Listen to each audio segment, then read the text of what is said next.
Dream 11, vision 11 या माई 11 circle, क्या ये सभी फैंटेसी ऐप हैक हो सकते हैं? अगर मैं चाहूँ तो इसका जवाब यस या नो में दे सकता हूँ, लेकिन मैं चाहता हूँ कि आप अच्छे से समझो एक्चुअल में ड्रीम 11 ऑपरेट कैसे होता है। क्या ग्रैंड लीग के विनर्स फेक होते हैं, या फिर इनके खुद के बोट्स होते हैं जो हमेशा रैंक 1 पे ही आते हैं, या फिर ग्रैंड लीग हैक हो जाता है? तो ये सभी चीज़ को इस वीडियो में हम लोग अच्छे से जानने वाले हैं।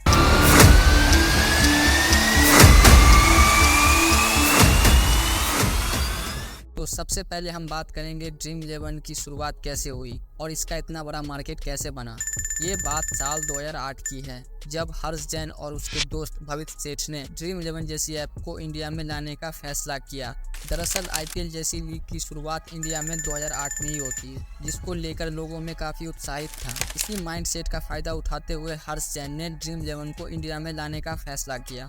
लेकिन शुरुआत में ये कंपनी ना तो प्रॉफिट कमा रही थी और ना ही इसकी ग्रोथ उतनी अच्छी हो रही थी। फिर 2012 में कंपनी ने ड्रीम 11 के कुछ फंक्शनिंग में चेंज किया और नए यूजर्स को खेलने के लिए कैश बोनस के रूप में देने का फैसला किया, जिसके बाद से इस ऐप की ग्रोथ बढ़नी शुरू हो गई।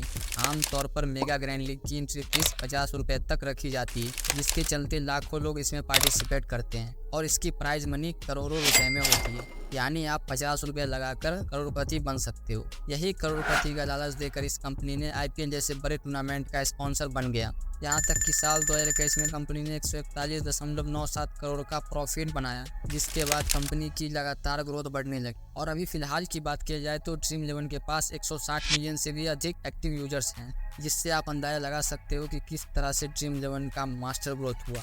तो ये हो गई ड्रीम 11 की बेसिक बातें। अब हम आपको इसके कुछ साइड इफ़ेक्ट्स बताते हैं।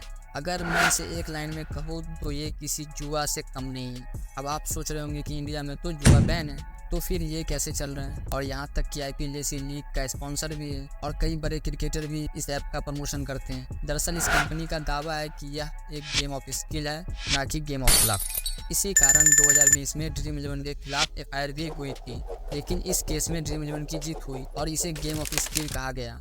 यही कारण है कि ये कंपनी अभी तक इंडिया में लीगली चल रही है। लेकिन ड्रीम 11 अपनी ऐड में वार्निंग भी देता है, इस खेल में आदत लगना या आर्थिक जोखिम संभव है, जिम्मेदारी से खेलें। और ये बात सही भी है। अगर आप इस ऐप को एक बार भी खेल लेते हो तो इसकी आपको लत लग जाएगी। आप जीतो या हारो, लेकिन आप दोबारा खेलने पर मजबूर हो जाओ। इसे एक एग्जाम्पल से समझते हैं। अगर आप जीत जाते हो तो और पैसा जीतने के लालच में फिर खेलोगे आप।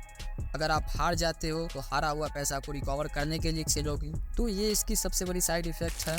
अगर आप एक बार भी खेलते हो तो इसके एडिक्शन के जाल में फंस जाओगे।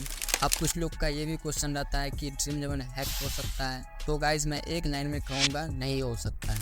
अब कुछ लोग का ये भी क्वेश्चन रहता है कि मेगा ग्रैंड लीग के विनर्स फेक होते हैं, तो ये बिल्कुल भी गलत है। मेगा ग्रैंड लीग के विनर्स रियल होते हैं। आप खुद ही सोच कर देखो, जो एप्लीकेशन इतने सालों से चल रही है, जिसका प्रमोशन इंडिया के टॉप क्रिकेटर कर रहे हैं, तो मुझे ऐसा बिल्कुल भी नहीं लगता है कि ये कंपनी आपके साथ फ्रॉड करेगी। तो गाइस उम्मीद करता हूँ कि ये वीडियो पसंद आया होगा। अगर पसंद आया तो लाइक करें। फिर मिलते हैं एक और नई वीडियो के साथ। बाय।